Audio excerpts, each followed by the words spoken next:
Всегда со мною ты, во сне и наяву, во мраке ночи и в сиянии дней. Ты извини, что я пока живу, еще я миссии не выполнил своей. Все то, о чем мечтали мы с тобой, теперь один я двигаю вперед. И верю, что настанет день такой, все, что мы сделали, увидит наш народ. Я себя поэтом не считаю, я не поэт.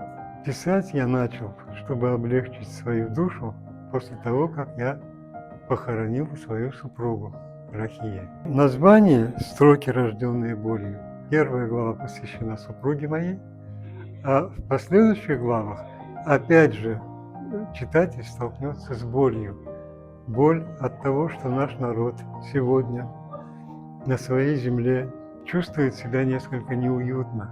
Читая стихи и смотря на картины, я так думаю, у читателя и у зрителя появится, она никогда не исчезает, уверенность в том, что мы в любом случае, как бы ни было сложно, на вершину поднимемся.